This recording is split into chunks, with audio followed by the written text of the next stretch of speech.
This is the Horse Radio Network. This is episode 736 of Horse Tip Daily. A different horse tip, a different equine topic, a different equestrian expert every day. Horse Tip Daily brings the world of equine knowledge to you, one day at a time. Today's tip is brought to you by EquestrianCollections.com.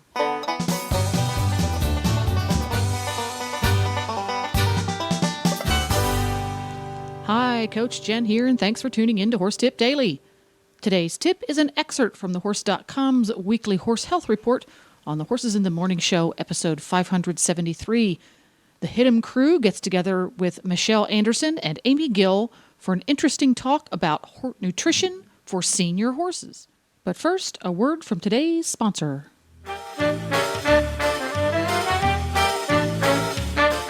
Hi, Glenn here, founder of the Horse Radio Network, and I am with Debbie from Equestrian Collections with the Equestrian Collections Product of the Week. Hi there, Glenn. This week I am focusing on the Shires Equestrian Spur Swader Spur.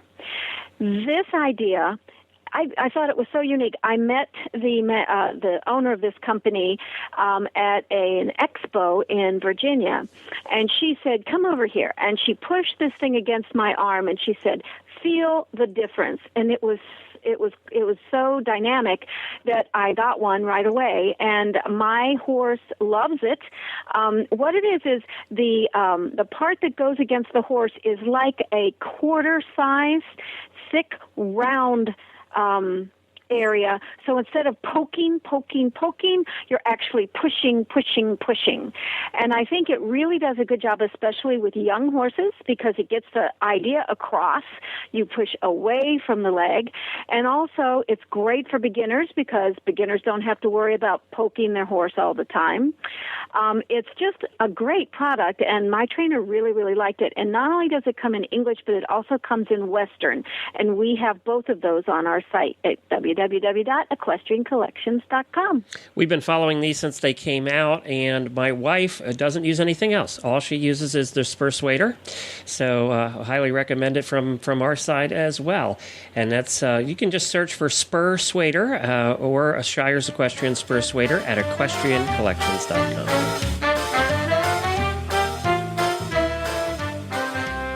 Dr. Gill, starting out, how is a senior horse different than a young horse or an adult horse to feed?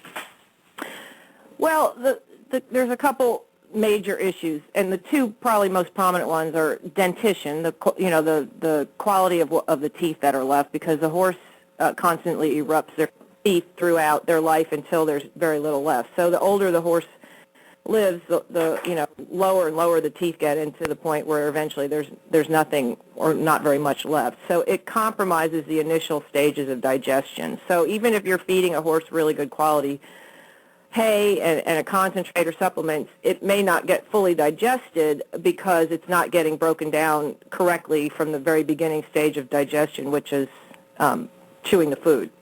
Yeah.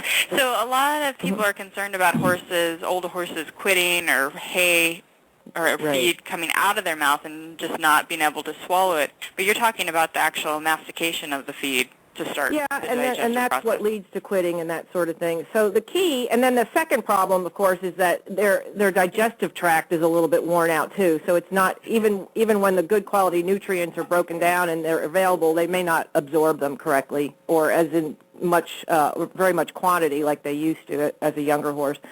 So you have to find the appropriate type of feed so that makes the availability of the nutrients a little bit better, and then also continue to monitor the horse's health to make sure that you don't have any type of other illnesses or organ problems going on that would further complicate the ability to digest and absorb nutrients.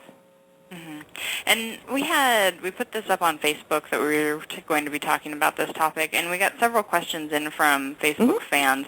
And along that line, Glenn on Facebook, not our Glenn, but a different Glenn, right? And also Bridie asked about diarrhea in their old horses. Their old horses don't have great teeth, and now they're having diarrhea. Does that have to do with that aging digestive tract?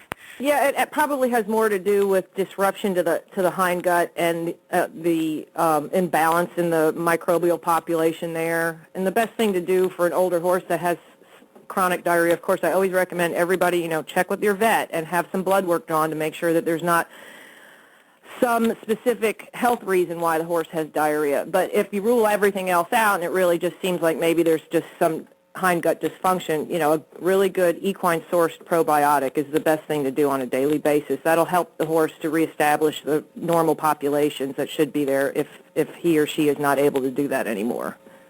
Okay. So what nutrients are essential for the old horse? Well, it's just like everybody. We all have a certain requirement for every single nutrient that you need in order to make all the new things that your body has to make, whether it be muscle tissue, new hair, hoof, whatever. So there's not really one that's more important than others, but some of the ones that we have to concentrate on a little bit more for the older horse would be very high quality protein. You can't just feed any kind of protein. You need to have a protein that provides amino acids that complement what the horse needs, and generally that we do that with soybean meal in most cases. But because they have a tendency to burn muscle tissue if they're losing weight, just like older people, they'll lose muscle tone. So you want to make sure that your amino acid profile is good for an older horse.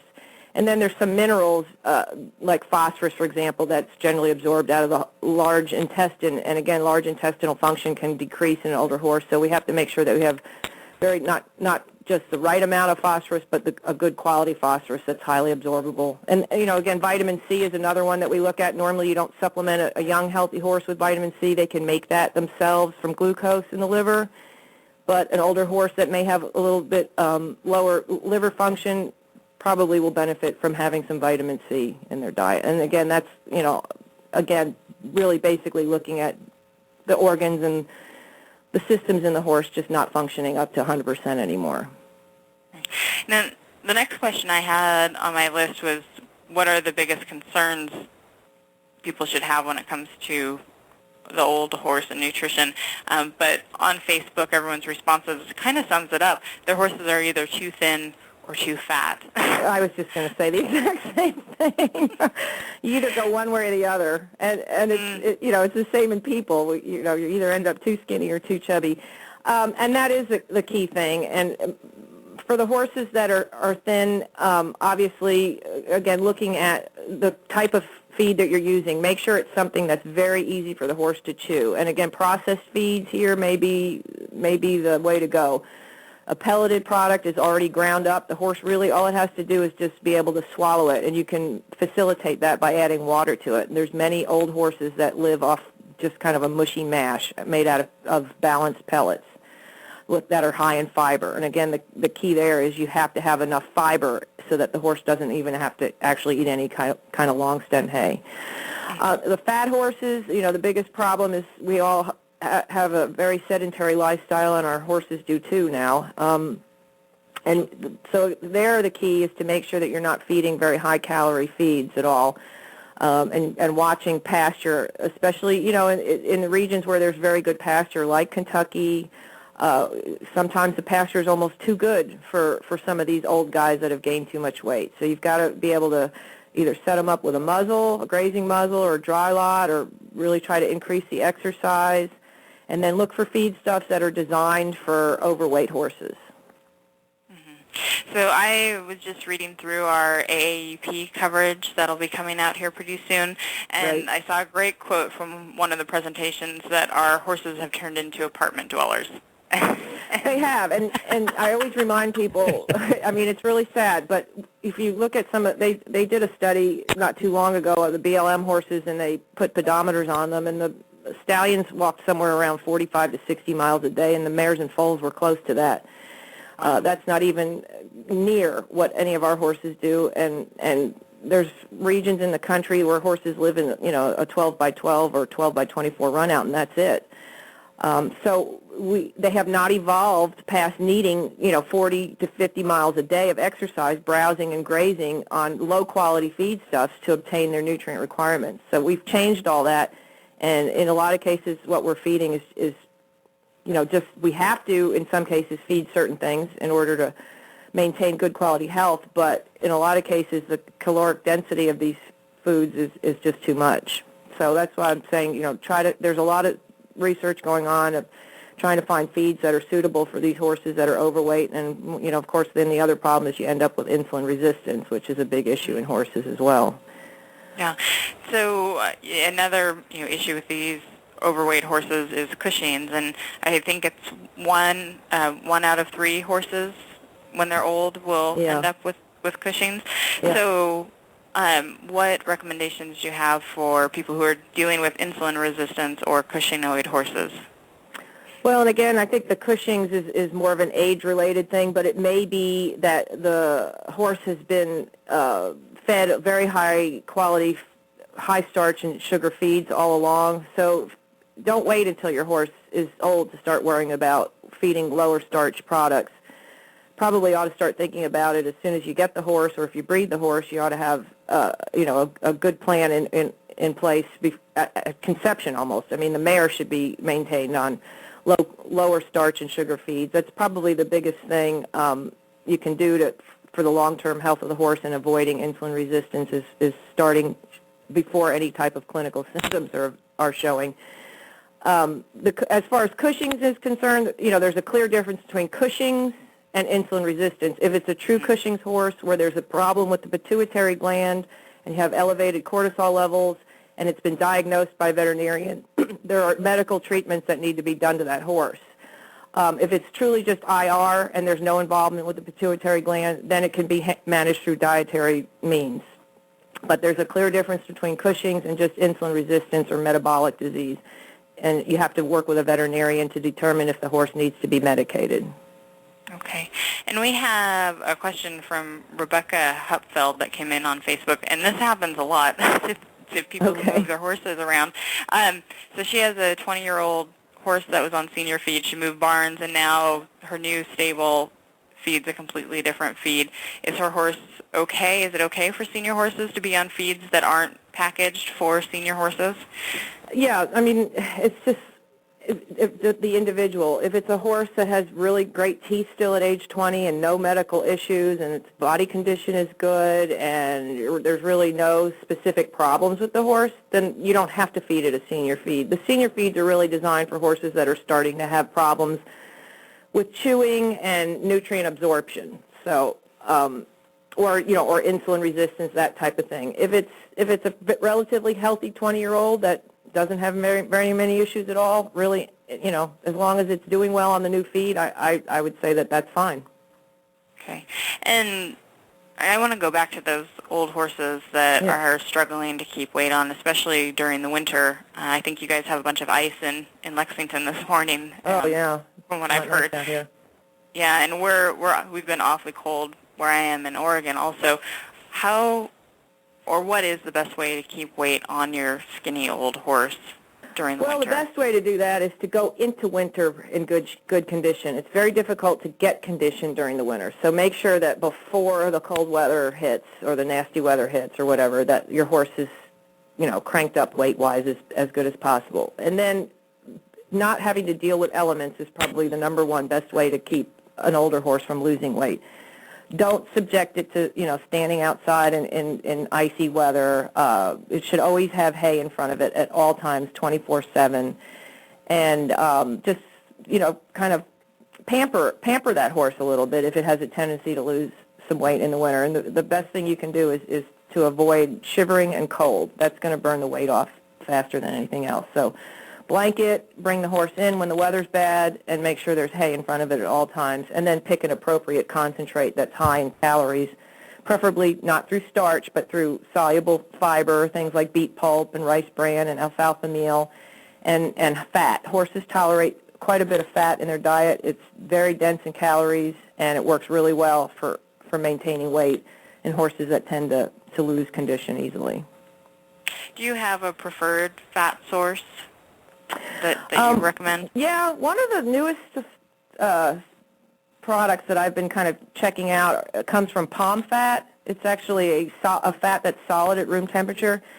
It doesn't have any omega in it. It's just a straight fat source. So there's no omega-6, which is a problem. We have too much of that in our horse diets and not enough omega-3s. But this is completely different. It's actually solid at room temperature. You generally see it in a prilled form, so it looks more like sugar. And it can be added to the horse's diet at a pretty high rate. You can feed up to half a pound or so a day without any kind of disruption to the hindgut. And it's used preferentially as an energy source. So it'll spare keeping a horse from burning muscle tissue and even stored fat. It's actually used preferentially over even stored fat. And the interesting about this type of fat is it has to be used as energy. It's generally not stored at all in the body as adipose.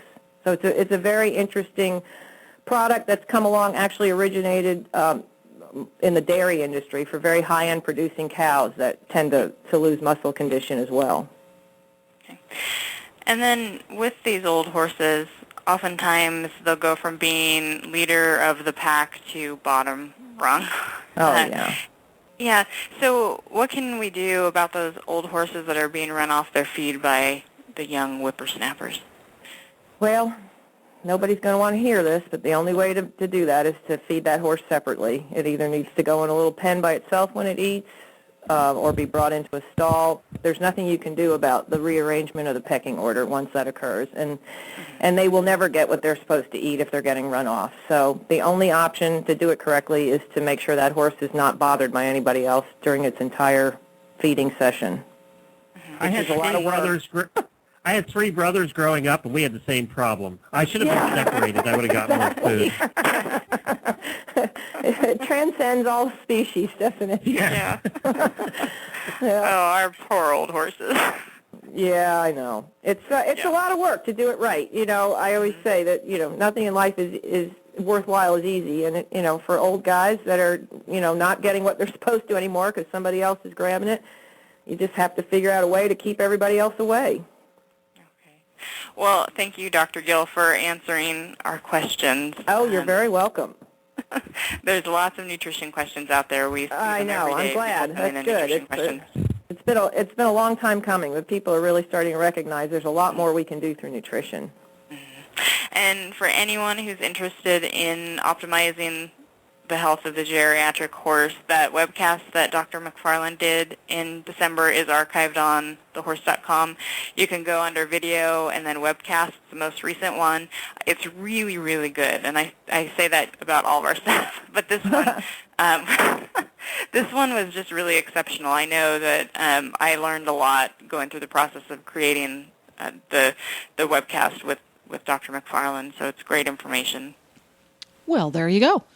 To listen to more of the Horse.com's health tips, you can go to horsetipdaily.com and go to the experts drop-down menu on the left.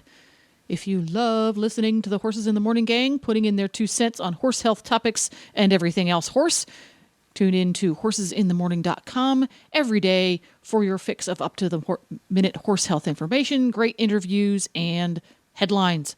You can go to thehorse.com, where you'll find the motherlode of horse health information, covering pretty much every topic imaginable. Don't forget to support our sponsors here on Horse Tip Daily because they make these podcasts possible. Today's podcast has been brought to you by EquestrianCollections.com. Just like Horse Tip Daily brings the whole world of equine knowledge to you, EquestrianCollections.com brings the whole world of equine online shopping to you. Check them out today, EquestrianCollections.com. And while you're there, tell them Coach Jen sent you. Please stop by the Horse Tip Daily Facebook page and let us know what you think of the tips you hear on the show.